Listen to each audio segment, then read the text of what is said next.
Perfect. All right, we're going.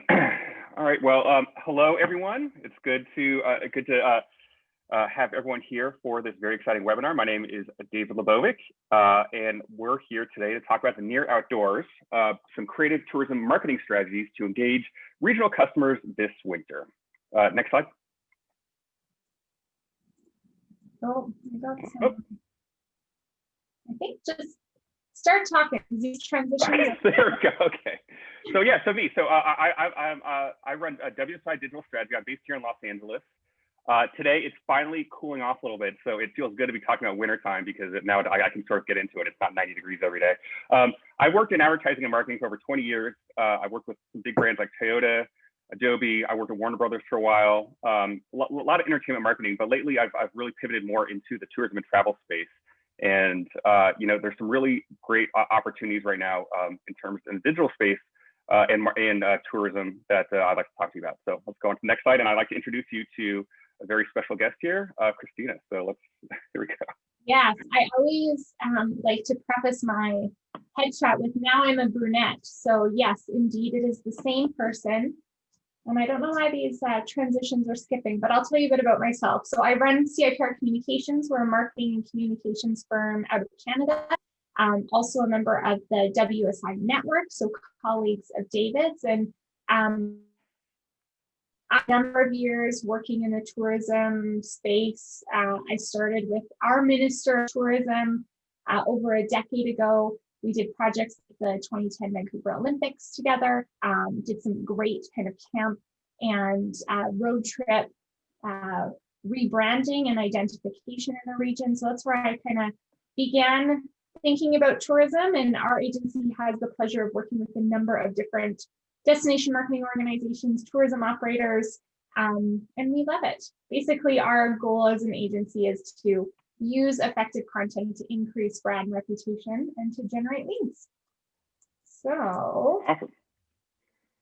All right, so before we sort of get into the meat of all this, I want to go back and you know, look at where we've been this year, and it's been a lot. So what we have here, I pulled some data here from Google Trends, and essentially what Google Trends is, if you're not familiar with it, it just basically Google goes and analyzes search volume for different keywords over the course of a year. So something very interesting happened here at the beginning of March, of course, where you had a really large spike in cancel hotel, cancel vacation, obviously because of COVID. But you know, people were obviously canceling those vacations. But go to the next slide.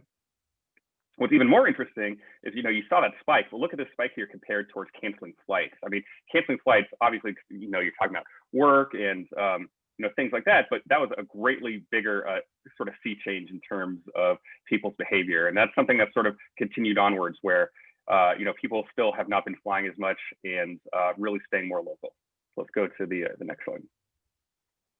Interestingly though, so, you know, going back, you know, we saw that great big spike in March here with those cancellations.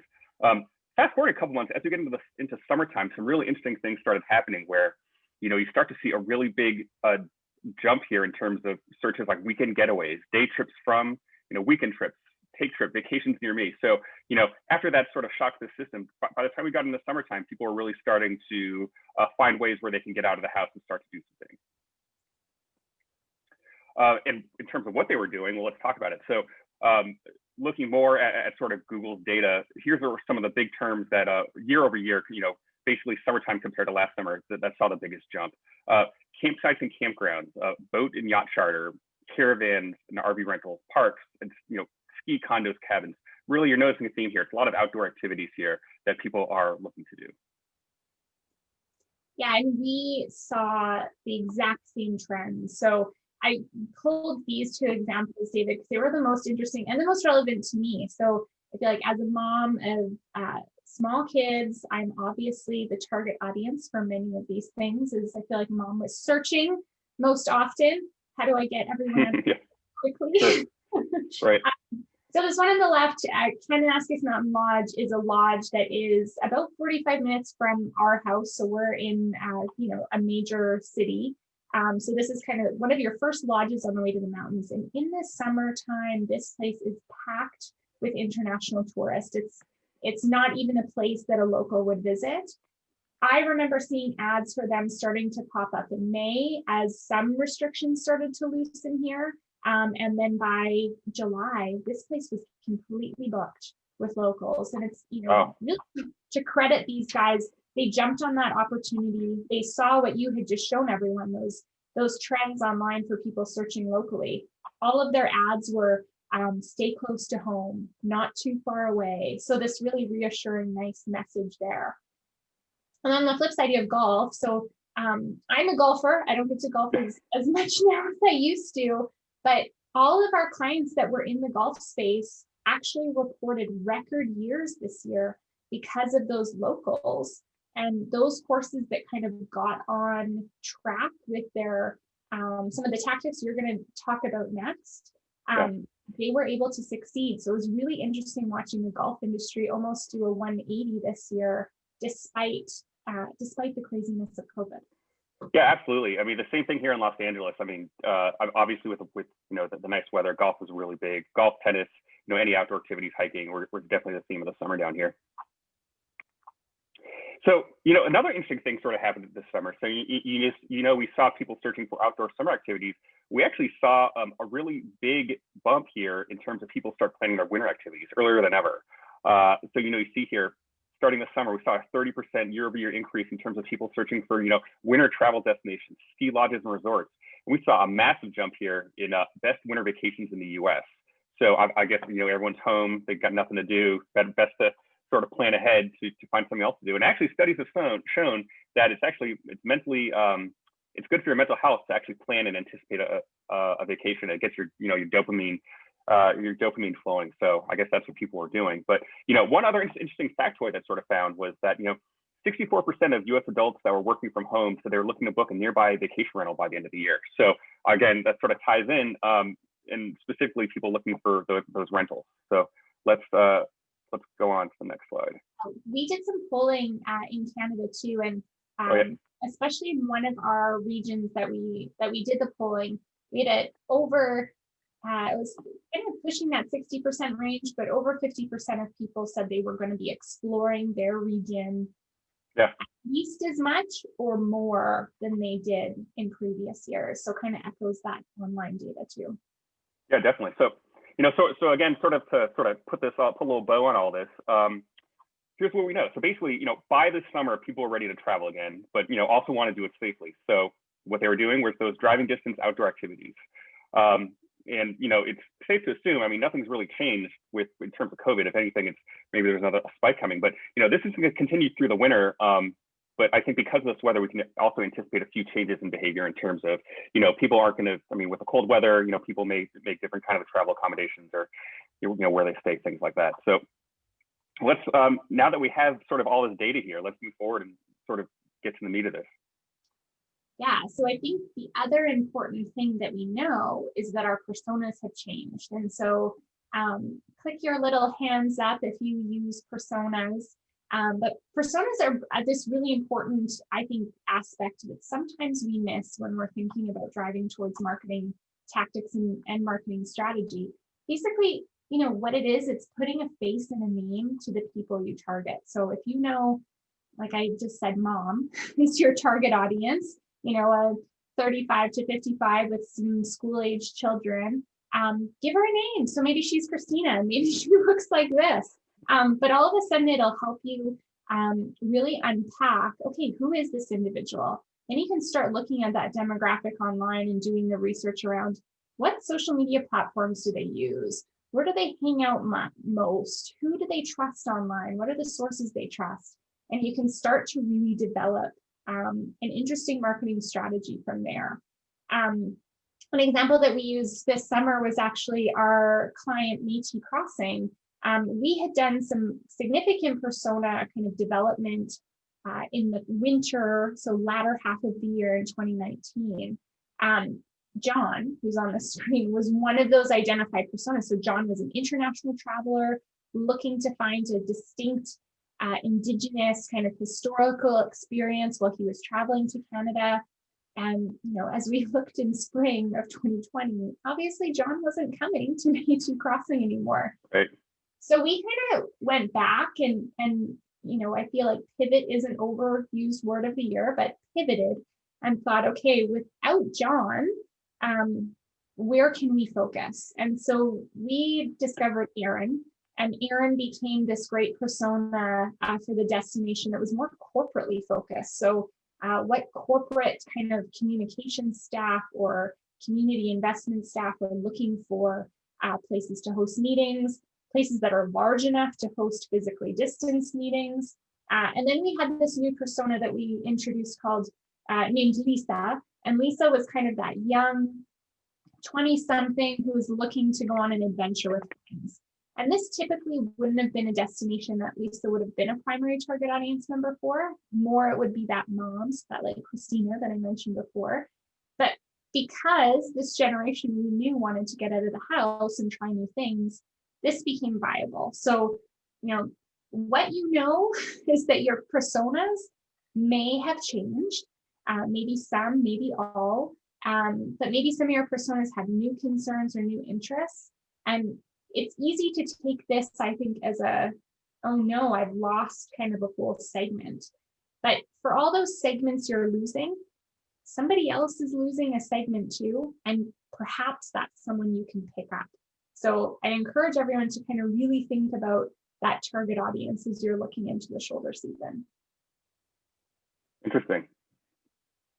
So, David, was this my slide or your slide? I think this is your. I think we kick this over to you. I think this is. I don't want to take this home. You take this home. You got it.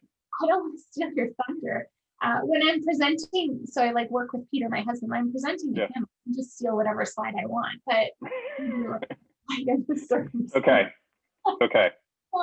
you. So, thinking about your persona. Now you're going to kind of move to that tactical piece. So I think these are all things, if you're taking notes or taking screenshots, screenshot this little piece, because these are 6 things I think that you should really kind of focus on and think about your strategy moving into shoulder season. So, obviously we're viewing your holistic strategy in the management piece, but I want you to then go and look at your social media strategy. I want you to think about, from a local perspective, have you optimized? From a local perspective, what are you doing to captivate that audience? I think about our clients, Tourism Kamloops. They traditionally have focused obviously outward. And so they've done a lot of work in the last 5 years to make sure that they're not speaking to locals.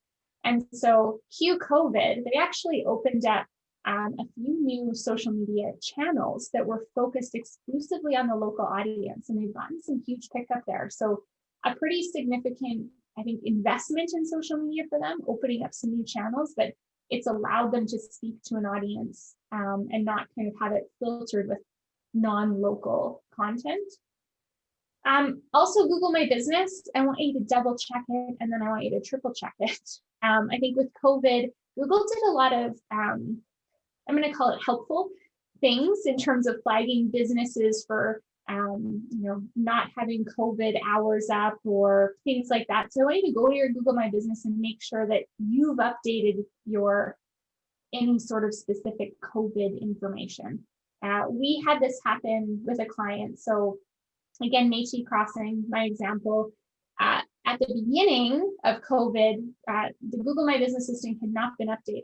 And Google kind of did a sweep and went, we flagged this business as someone who hasn't updated it. So they could potentially not be open when you get there.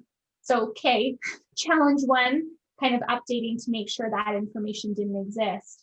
Updated the hours, did that piece. Obviously, as COVID kind of evolved and transformed in terms of some of the things we could not do in destination, they moved to a pre-book only. So again, a really important signal to go back to your Google My Business listing and making sure that you're adding that to your listing somewhere. Because a lot of people don't even get to your site anymore. They're just kind of searching, they see it and they go. They actually had a circumstance where a couple had shown up, and this is kind of a 2-hour drive from any major center. So had made a significant investment in driving all the way down, came and, were faced with this like, oh, do you have a reservation? And they didn't. Luckily, the client was able to give them probably a a VIP tour for the trouble. So it worked out great for them, but make sure you're on there and you're looking through it. David, did you want to talk a little bit about list management and link building? Yeah, for sure. Absolutely. And one other thing it's sort of a no-brainer, but with Google My Business, please ensure you have your Google My Business page captured, because it's really amazing, especially for some smaller businesses. I think something like 60% of small businesses don't actually claim their Google My Business page, and that's not great for your digital presence. I mean, essentially that's just your name out there, but you have no control over it. So just please ensure you do have that done. That's sort of low-hanging fruit.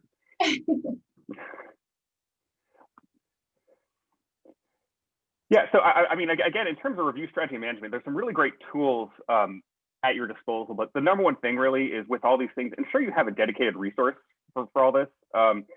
Whether that's you have a customer service rep, someone at your front desk, whoever it is, it's really important that you have all this sort of funneling through one person, and you're maintaining the flow of conversation. It's going to maintain sort of like you're going to keep everything consistent, I suppose, and nothing's going to fall through the cracks, because especially when it comes to getting a review, an unanswered bad review, for example, is 10 times worse than an answered good one. So you need someone to stay on top of that. Can't emphasize enough how important that is. So, but further than that, there's some really interesting tools. Facebook, we all know, has a chat functionality. There's another tool called Birdeye. It's a customer review management platform that we have. It's really helpful, but essentially it's a great way to get reviews for your business, but it's also a way to sort of automate answers to any questions that customers might have. So I encourage you to check those out. And obviously social media, and if anyone has questions on your website, be sure to answer those.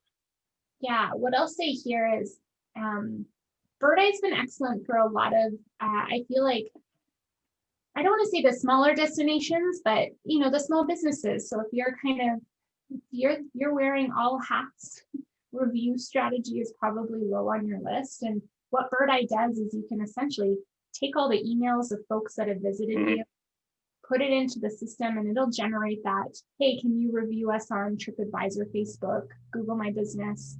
And it's really nice. So as long as you're uploading those latest folks, Birdeye will be the one that bugs them and gets them to actually write that review, which is so important. Yeah, absolutely. It automates a ton. It's great.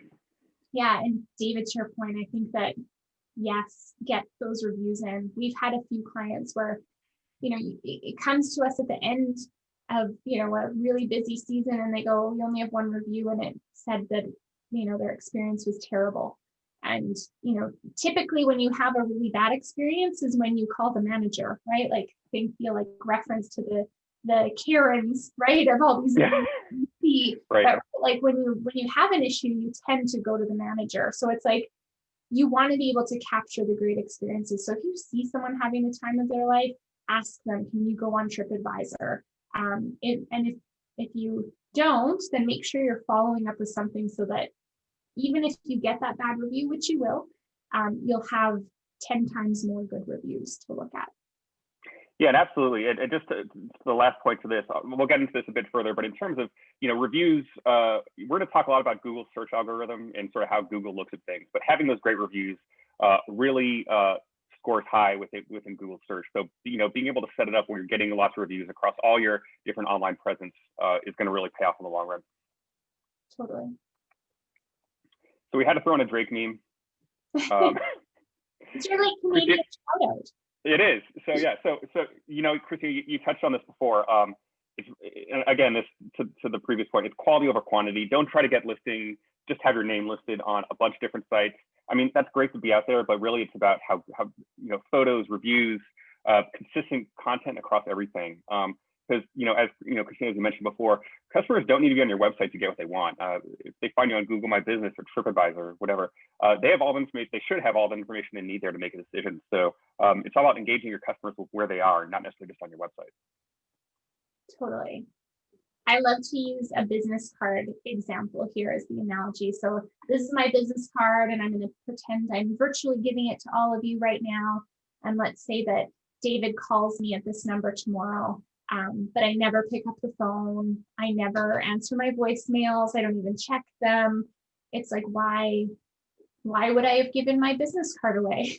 So move this analogy into all of your online pieces. So if you have an email address listed on your Google My Business, if you have a Facebook page and you can receive messages, if you have a website where you have contact us forms, it's the same principle. You're kind of leaving your business card out on the table and giving people opportunities to contact you. And if you're not following up, not only have you lost the business and lost the lead, but you potentially annoyed someone, which could lead to those things like bad reviews if someone's incredibly frustrated. So that's how I like to tie this piece together. You know, it's one thing, back to your Drake meme, like, right? Like, it's one thing to have all of these listings up online, but it's another thing to actually make sure that you're having the time to engage with every property.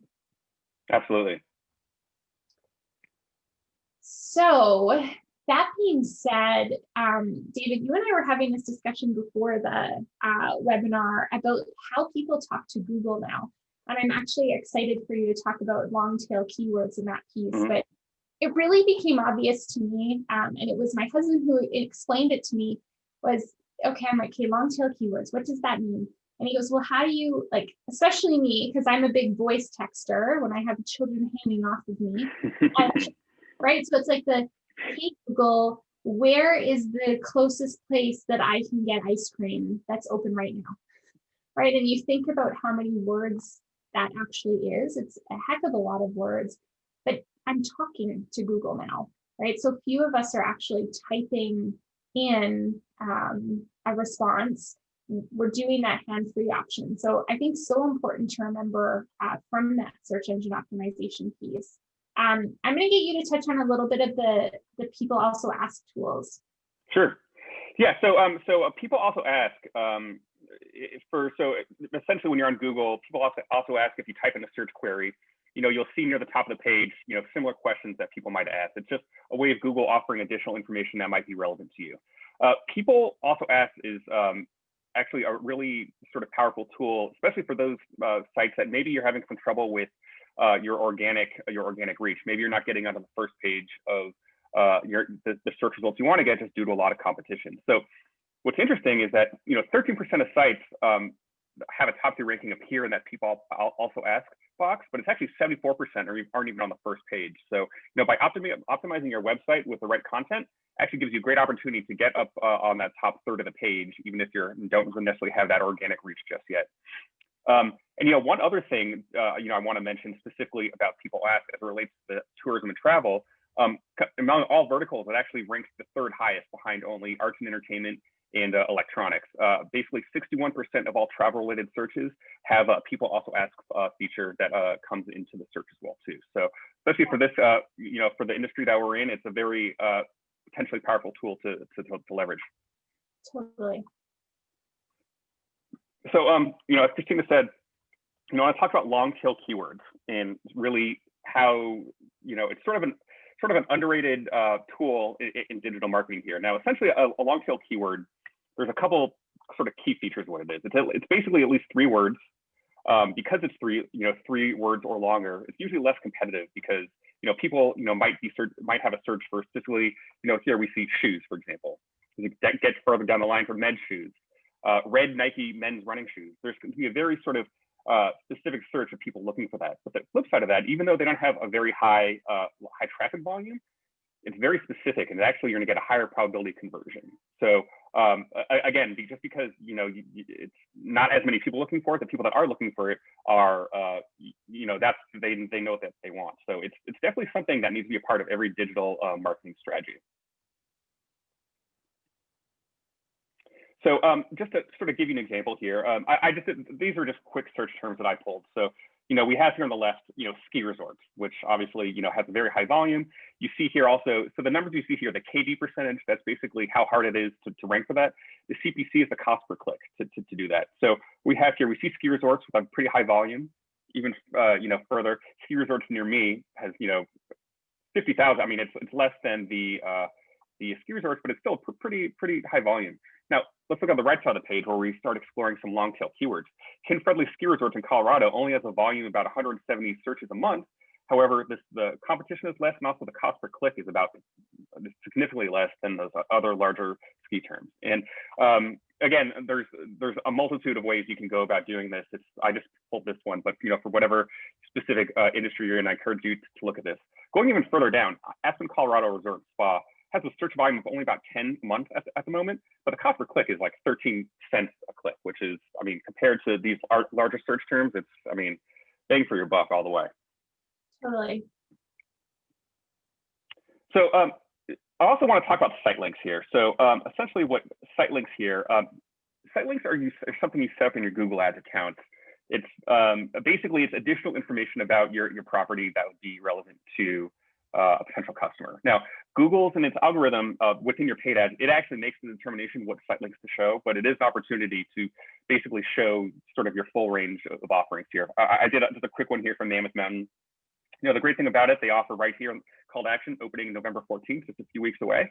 But up between, they got lodging deals, if you want to check what the weather is like, the different activities you can do besides skiing, things like this. So it's a bunch of great information.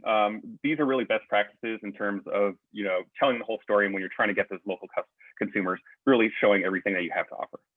Yeah, whenever I look at ads like this versus kind of the smaller ads, I almost feel like it gives them a bit of legitimacy too, right? Like, okay, there's a lot of information here I need to dive in. So I think even from that, putting your persona lens on and thinking about it, this really jumps out to a person. No, you definitely appear more buttoned up this way. I mean, it definitely feels like you get one chance to make a first impression, right? So if someone's out looking for the right thing to do, I mean, there's a plethora of content right here. Totally. So now we're going to get a bit more into some local SEO. And what we have here on the left here, I'm sure the format of this looks pretty familiar to you guys. What we have here on the left here, you see these 3 listings on the side. This is called the Snack Pack. Google has essentially for any search query based on its algorithm and what it finds, it basically determines what they think the most relevant searches will be for me, and that's the Snack Pack. Again, and Snack Packs have, I think, like a 33% higher click-through rate than an organic search. Now, what's interesting about this, so you see 3 country clubs. This is, here in Los Angeles near me.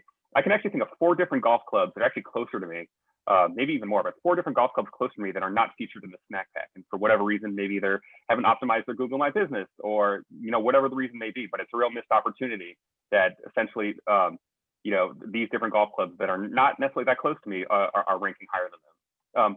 Now, what we have here on the right, this is true organic reach. And what's great about these is you're appearing at the top of the page, but there's no true cost to this because you optimize. You have Google sees your website as being valuable. So a lot of these are sort of as you see here, we got Yelp, but these are local guides, which we'll get into in a bit too. But those are often things that score very high, and it's important to be part of local guides as well too.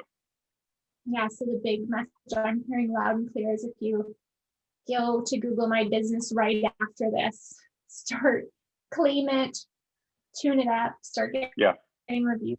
Totally.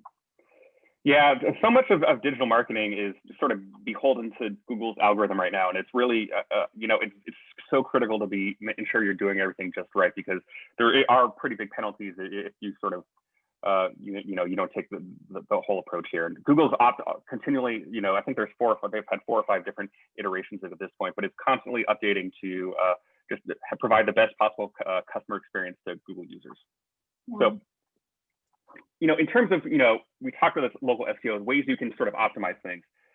Let's start with your website. I mean, we've talked about Google My Business. Some things you could definitely do on your website.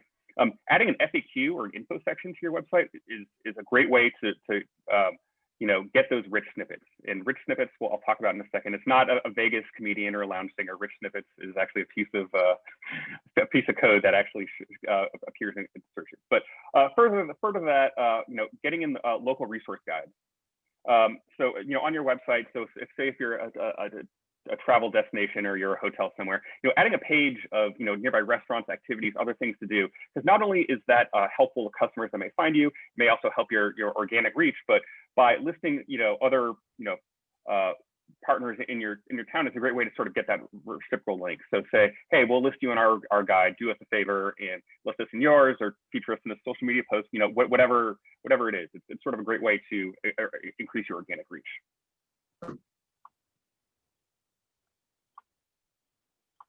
So moving on here, so rich snippets.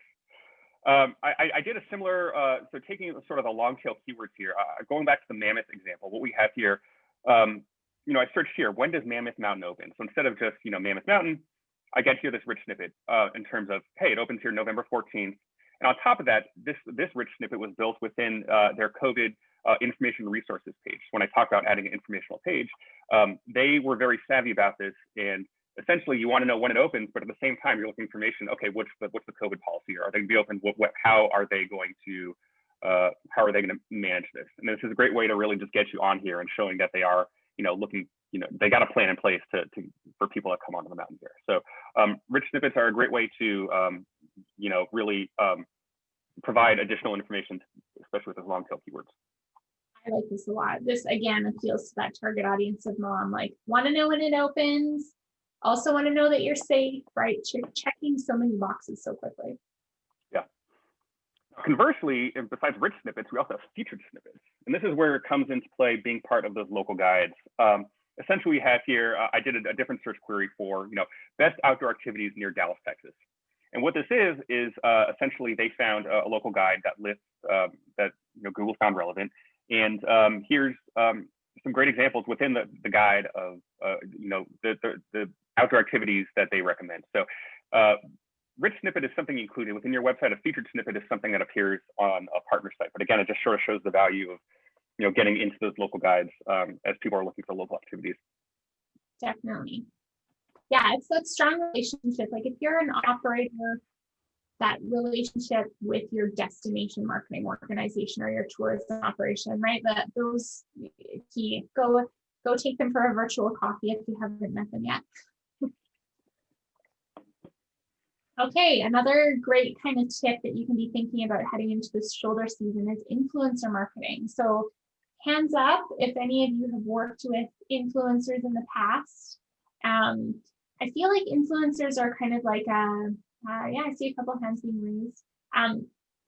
It can be a touch or go. And I think the most important thing you can do is, you know, don't just look for the person with the most followers, or don't just look for the person who seems to be out and about and doing things, but who is really resonating with your target market, who actually speaks to them, and who does your target market follow.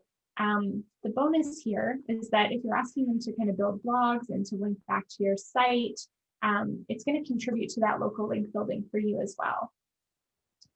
Here was a really great example from our destination Minty Crossing that we talked about earlier today. But this kind of on the left, you'll see a blog post. So the albertamamas.com. So they're a collective of bloggers that blog all things Alberta. So Alberta is the province where I'm from. So similar to, you know, one of your guys' states. And they, you know, really easy to work with because they're all a group of moms, and really they're just looking for a great experience, which is nice. So with them, they came out for an entire day. Their deliverables were this blog post. They did this great kind of top 10 list. They had a number of Instagram stories, which you can see on the right, where they featured kind of their kids playing, the food. This first screenshot I have here is actually the mom explaining all of the COVID protocols. So this was kind of early in the summer, so being really clear about how safe it was. And of course, the grid post on Instagram. I can tell you guys that after this was posted, there was an influx of dozens of bookings for this client. We watched kind of that ticker in terms of online bookings just skyrocket right after, because we knew, you know, Alberta Mamas definitely doesn't have tens of thousands of followers, but they have thousands, and those thousands were exactly who we wanted to target. What I will say about that influencer piece too is, you know, an Instagram story is only good for 24 hours. So it is a quick hit, unless you're being smart about how to leverage it. So with these guys, we kind of waited for that 24-hour mark and then shared all the stories. So it almost lived for 48 hours because we were then kind of pushing it on our own channel. And then we did things like linked to their blog on a client's social media account and then boosted that post, right? So these things that help give legs to the influencer campaign, the influencers' accounts, but leveraging the client's account. So think about that as you're using an influencer. Sometimes it can be costly, or, in this case, it was a day, right? We had to kind of give them a really special experience, and that costs some time from the client. And sometimes it's that, you're spending a few $100, even more, to get them out. So important to engage them that way. Another interesting piece is actually engaging your local media. So I know as a tourism operator or a destination, you guys are really good at these big marketing buys that aren't at home, right? You do marketing buys in your target audiences. If I'm in Alberta, I see a lot in a typical year of stuff driving me down to Whitefish in Montana, right? Like, I am the target audience for that. Well, this year, your target audience isn't me, your target audience is within that state. Kamloops is the example I have up on the screen. They've traditionally done a lot of radio. And so what we did is try to push them outside the box. So local media is really hungry right now for innovation.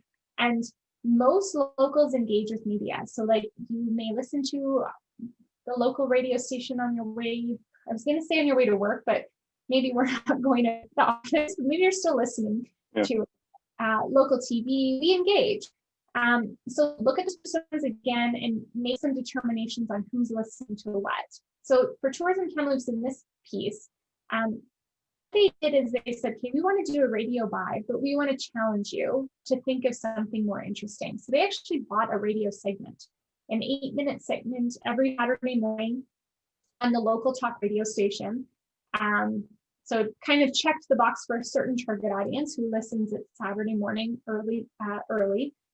And what they did with that is they said, okay, we want the raw files when they're done, and we're actually going to upload these as a podcast.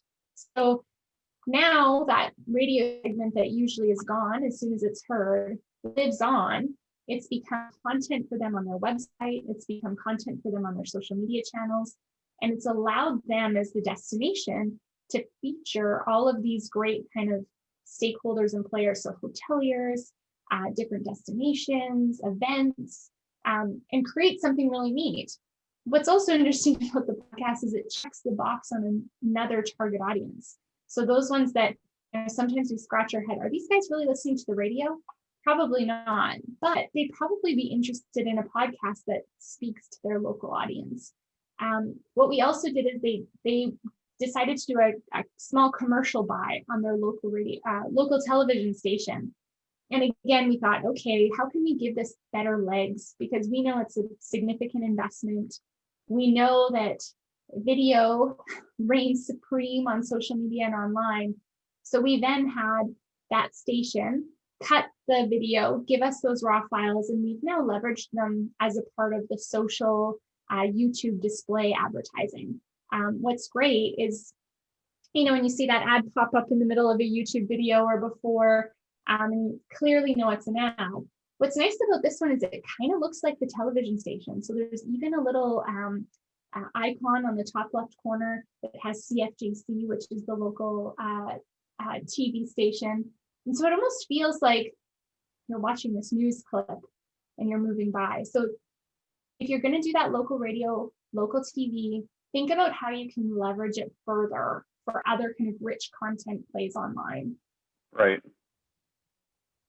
And then finally, kind of PR. So public relations is something that I've been working on my entire career. But the value of tourism is this interesting kind of program that we've been implementing since before 2020. 2020 gave it a new twist, of course. The value of tourism means that you're making a connection between your local economy and the tourism industry. And you're making that clear for locals, because locals don't understand that. I think if you're a destination or an operator that's listening in, you kind of instinctively know that you're tied to your local economy, but it's not necessarily really clear for a local. And we've done some polling in a bunch of different regions that have made that kind of really clear and stand out to us. Locals, like I said before, are typically not a target audience for this tourism market, but they can become your evangelists really quickly. And I think COVID proved that we need our locals, right? We need them to be aware of our destination and be willing to kind of play that tourist in your own town role when there aren't tourists from not your hometown to come and visit. What's interesting is obviously your locals need the extra incentive. They need to be praised, and they also need to understand kind of what's in it for them. So that's really what value of tourism encompasses. So if I'm explaining it, it's about educating. Then it's about finding champions. So finding those squeaky wheels that'll say something, empowering them. And empowering can be asking them to tell a story, be part of a video, asking them to support local, especially right now, right? Go do your date night at the local restaurant and stay the night in the hotel. Leave reviews as a local, invite your friends and family, right? We don't often think of those people as the ones that are doing marketing, but they are. And obviously to post. And David, my great example of this one is, again, Tourism Kamloops, but through COVID, they created the Love in the Loops, so a tie to Kamloops, which is their name, passport. And so they've asked locals, and since restrictions on COVID have been a little bit loosened in British Columbia, they've made it the entire province. But you can sign up for this passport. You can they have dozens of partners you can scan. So I know in the summer they had 2-for-1 twilight times at one of the golf courses. They have a bunch of kind of 2-for-1 dates. There's restaurants featuring like a free bottle of wine, lots of cool stuff. So really great for locals. All they have to have this thing, they scan it at the place and they come in. Now that there's this kind of influx and excitement from locals and also supporting that tourism marketing. So this is a really interesting, almost gamified example of how you can start to engage locals, but it's really cool. And I think they've seen some interesting uptake, especially from outside of Kamloops now, right? So mom traveling in, looking for that deal as she's bringing her kids to one of the destinations. I love this idea. Yeah, it really kind of speaks to that, like, relationships are key. I think there's interesting ways that you can kind of look at your next door neighbors and say, how can we package things together? So, it was the destination marketing organization that came up with the passport, but if you're a hotelier, is there a restaurant and an experience that you can look to and say, let's build a package and let's try to incentivize people to do all of these things and come as the package deal. I think there's that quote, the rising tides raise all ships, right? So if you can tide rise in your direction by building key relationships, I think as we head into a shoulder season and the winter months, think about, okay, who are my partners? Who are my, not my direct competitors, but those that kind of make sense, and how do I build something great with them? Absolutely, yeah, I totally agree with that. And it's, I think this is a tremendous opportunity. And, something like this, you speak about relationships, and so much of, I suppose being locked up is sort of, it's about building new relationships or finding like relationships in new ways. So, and it's as, we get into the winter season, it's, I think it's a really great opportunity to sort of re-evaluate how the relationships, tourism operators or anyone really has with their customers. So I think it's a really interesting time. Totally. All right. Well, it's fun. I like that. Any questions? Let's do some Q&A. We have here, there's a Q&A button at the bottom. Feel free to drop anything into the chat. David, I have a question for you. Oh, okay. For everyone else. Okay. But sure. How would you approach this? Like, so let's say I'm a tourism operator that's come to you for some digital marketing help. Like, what are the things you start with? We talked about a lot of tactics, but how do you start? Christina, that's a great question. So, I'm very big on discovery for me, and it's really, so the way I work essentially is, before even offering any solutions, it's very much just about working together, understanding your business, sort of understanding where you see the opportunity to find more local customers, what the radius is, anything like that. And then from there, it's just really, analyzing your sort of existing, digital presence, ways we can optimize that, and really just lay out a roadmap of ways you can really sort of capture your audience. I mean, obviously there's some quicker return things. Google ads are a much sort of a quicker return because that's, just a click there. Organic marketing takes a bit longer, so it's just sort of, it's ideally to mix, but it's sort of figuring out what your goals are, and figuring out the best solution for you. It looks like here we did get a question, so let's yeah, the slides. Yeah, so basically, so to answer this question for all of you, following this, you'll get a recording of this presentation and a copy of the deck as well too. So yeah, so don't worry, all this will be made available to you after the webinar is done. Awesome. I think that, anything else? All right, well, if that's it, you have our information. Very much, if you have any questions, very much looking forward to having any follow-up conversations with you. Any PR questions, I mean, Christina has some great insight there as well too. So hopefully this was enjoyable for all of you. I know I enjoyed doing this. So we will we'll be in touch soon. So have a good day. Nice talking to you, Christina. And I guess we'll just wrap it up. You bet. Yeah, no, thank you. I enjoyed it. And anytime, David knows where to find me. So yes, if you guys have any questions, let him know. And I'm always happy to chat through anything at all. Excellent. Very good. Okay. Well, I'll leave it here and I'll talk to you guys soon. Bye. Okay.